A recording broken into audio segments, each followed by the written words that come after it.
Hi everybody, Creative Katie, Karen Burchill here. Welcome to my channel, Mixed Media Creations. Follow me on all my social media. If you search for Creative Katie, you're sure to find me.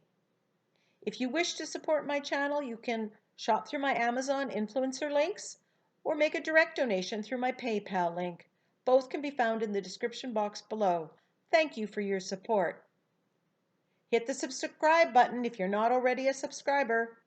Click on the bell and select the option to be notified as soon as I upload. Did you know that I'm a brand ambassador for the Crafters Workshop? You'll see some of their products used in this video. This tutorial is called One Fish, Two Fish. I had so much fun with this. I hope you enjoy it. So I'm starting off with a canvas where I had an idea in mind and it didn't quite go where I thought it was going to go.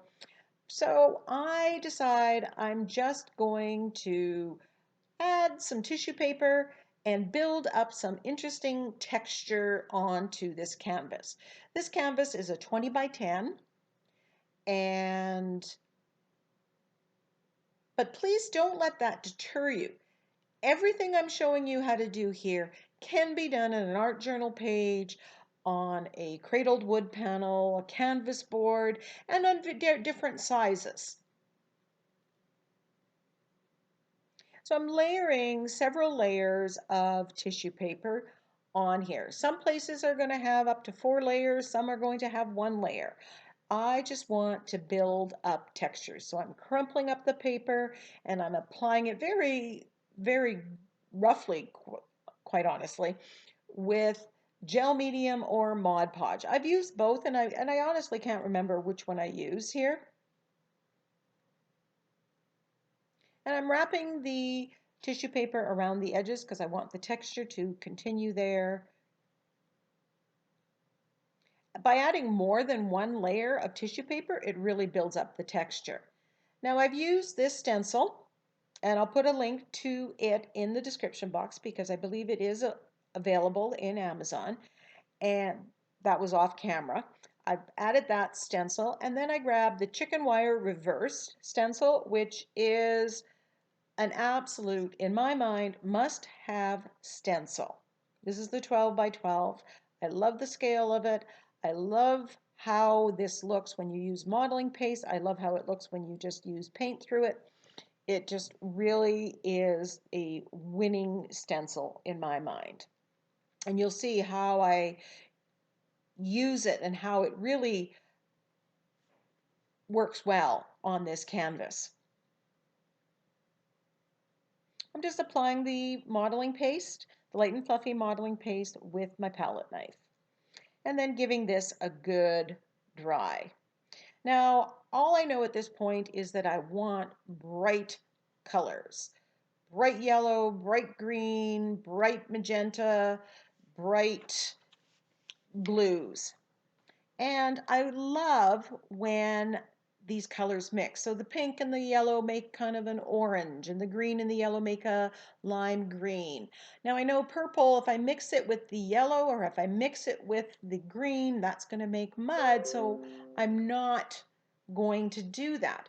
But if you do that and you do make a color that you're not really fond of, no worries. You can simply get a baby wipe, wipe it back, get rid of it, add another layer of paint, or alternatively, let it dry and then come back and put another layer of acrylic paint on top of it.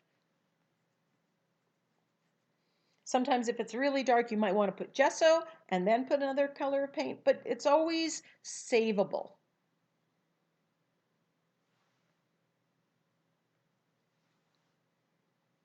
So I'm mixing it with my fingers because I'm working it into the texture paste, to the texture from the tissue paper, and I like the way it blends when I use my finger. I don't seem to get the same effect when I use a brush, but use whatever is comfortable for you. When you're watching my videos, see what I do, try it, but do your own thing. Take what you can from what I'm showing you and dismiss the rest that doesn't make sense to you or how you create.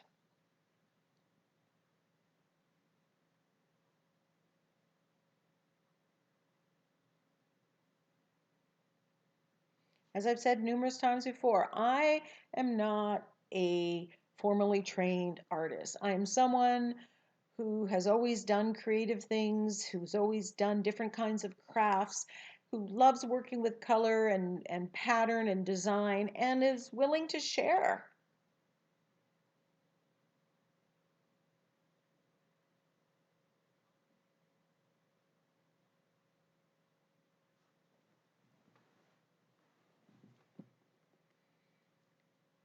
I'm wrapping the colors around to the back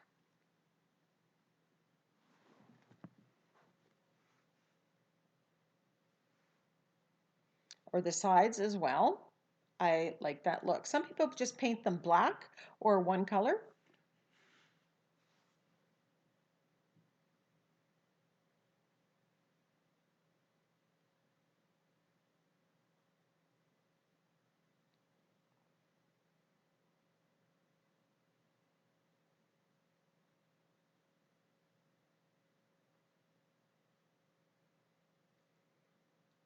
So this does take a little bit of time. I've sped up this video, but I absolutely love just mixing the colors and seeing how they combine.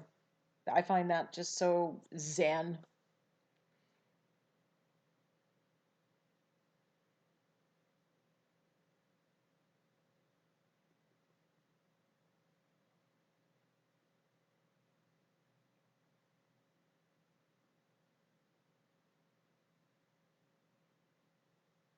Now, since I don't know at this time what I'm going to do with this canvas or what's going to be the focal point, I just want it bright colors.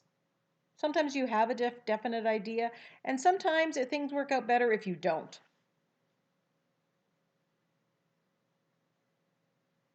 More creativity can jump in. So this one is called, this stencil is called Texture Love, and it's by Balzer Designs. And as you can see, it has tons of patterns and doodle shapes in it. And I use a lot of them from this stencil in different parts. And I'm using the colors that I have in the background. Then I also add white and a dark. Sometimes I use black. On this one, I think I use Prussian blue as my dark.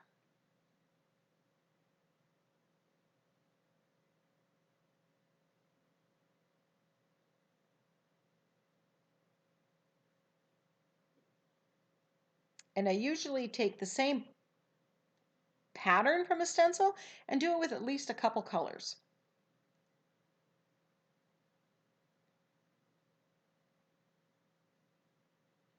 This one is another Balzer design one, stencil, and it's called Fantastical. And I like that little bit of a motif right there, and I'm putting it all over the place in this aqua color.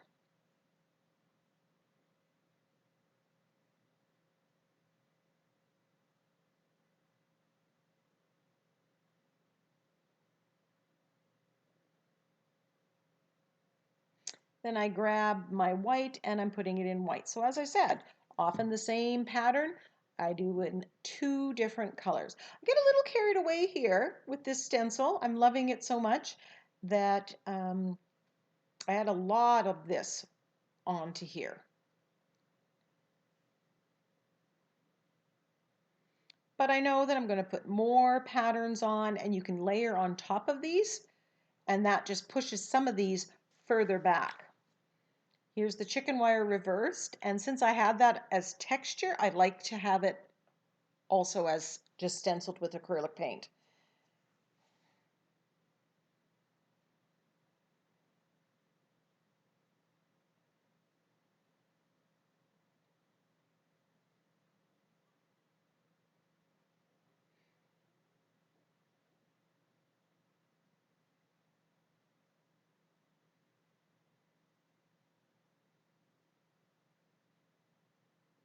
And I'm trying to remember to turn the canvas or to turn the stencil to get the patterns to going at different angles so it's not as predictable. And I also try to remember to stencil off the canvas or onto the sides. And here I'm using my dark Prussian blue.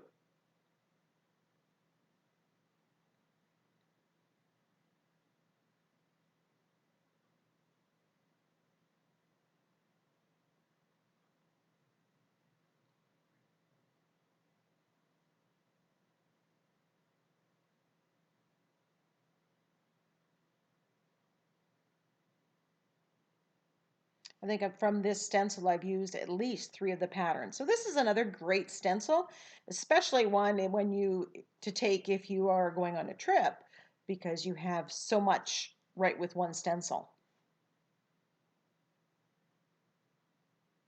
That bright aqua color works so well because it's very opaque and it doesn't disappear. You always really get to see it.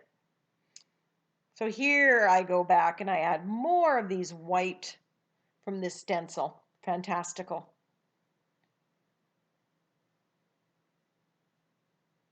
The Fantastical stencil is the 6x6, but it also comes in 12x12.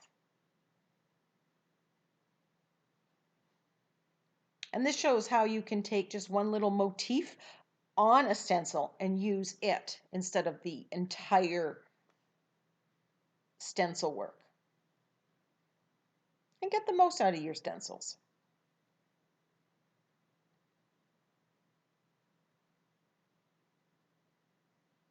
Adding this white just really, really brightened this canvas.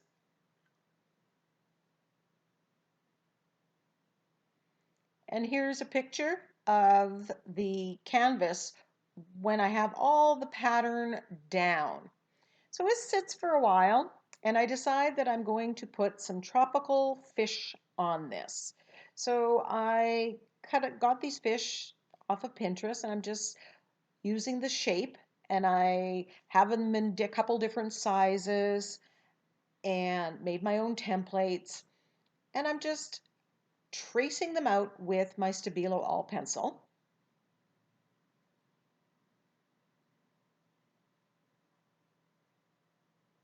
And I put 5 fish on here. Somehow odd numbers just always look better. So I did play around a little bit and put the different fish wherever. I thought about collaging the fish and then just gluing them on. And that idea didn't quite pan out, so this was my second plan. Now, if you were doing this on an art journal page, you would match the size of the fish to your art journal page, and maybe you would only have 3.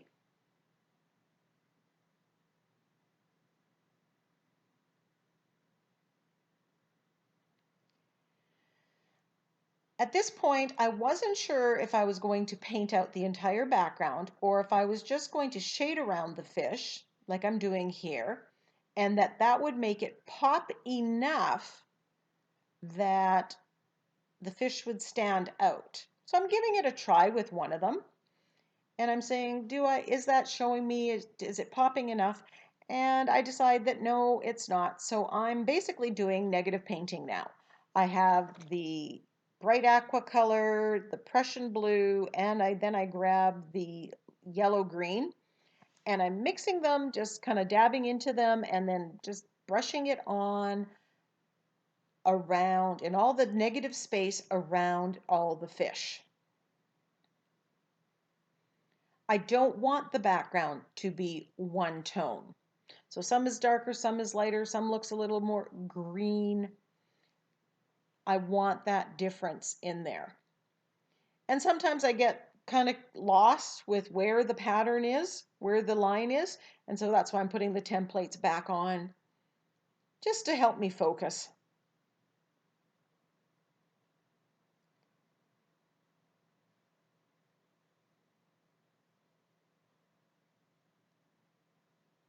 You can still see the pattern and that's underneath where I'm putting the blue and the aqua. And you can also, the texture is there from the texture paste and the tissue paper that we put on. It's really difficult to have this gorgeous background like I had. I loved it. And then paint it all out. It's always, you kind of take a deep breath and just go for it. I'm always very happy with the ending.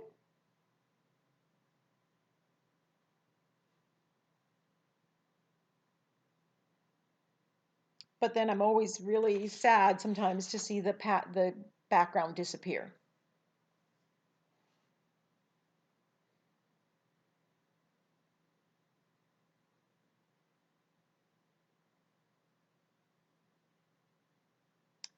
I am using an angle brush, and that just helps to make nice clean edges around the fish. And you can see here how the fish are popping from the background a little bit. I don't film all of this, and I've sped it up, but it does take a little bit of time.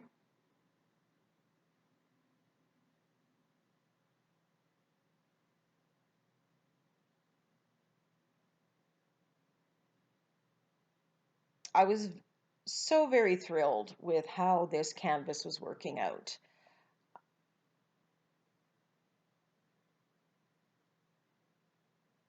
The colors, everything just was coming together so nicely. That doesn't always happen, and you just have to celebrate the fact when it does.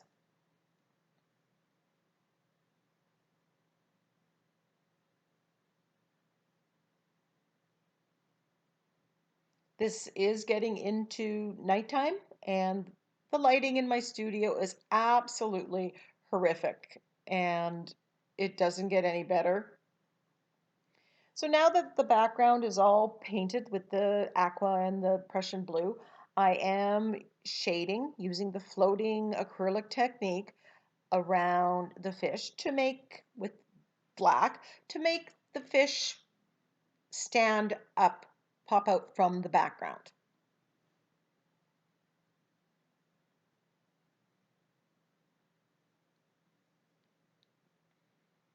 And you can see between the fish that I've done it to on the bottom and the ones on the top where I haven't, the difference that that makes.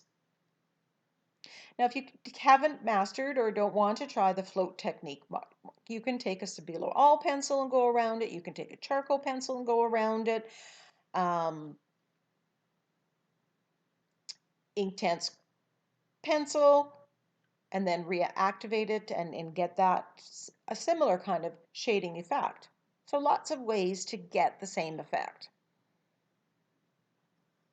So there is the canvas with the fish once I've gotten to that part.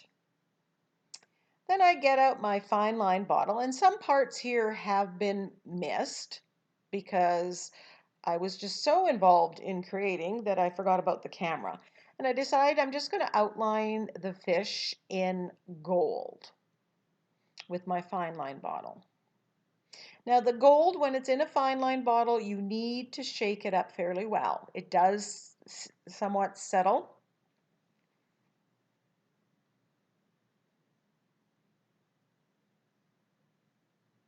I just felt this needed a little bit more. So I go around with the gold. I think I attempted to try it with the black and I didn't like it. Then I decide that these fish need eyeballs. Somehow I wasn't happy with it yet, but you could leave it without the eyeballs. So I paint out the eyeballs. I first cut the one off my template because I can't make an oval. And then eventually I just freehand it.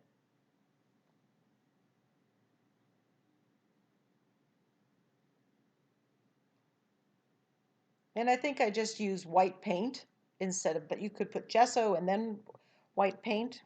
And I did a couple coats to make sure I could see it. There, I'm just kind of freehanding it now.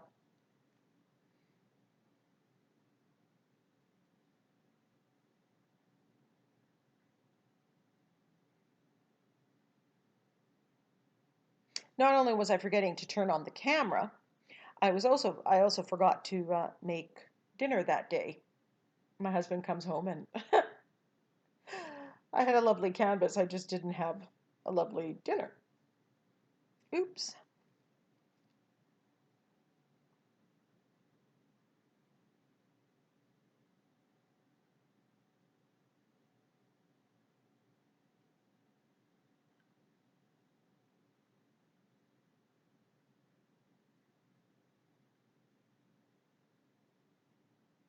So after doing the white, I put some black in. I end up going in even in the middle of the black and putting a little bit of gold. And I do do the float acrylic technique around the white. And that just helped blend it into um, the rest of the fish. It just made it fit better. Before that, it just looked like it stood out too much. I also took, and I'm not sure if this is on camera, I took some gold paint on the pad of my finger and I rubbed it where the texture paste was with the chicken wire and the from the tissue paper. Actually, first I put the deep violet and then I put the purple on, or the gold on top. So you'll see that showing up in these pictures. I hope you enjoyed this one. I hope you give it a try. It was a lot of fun.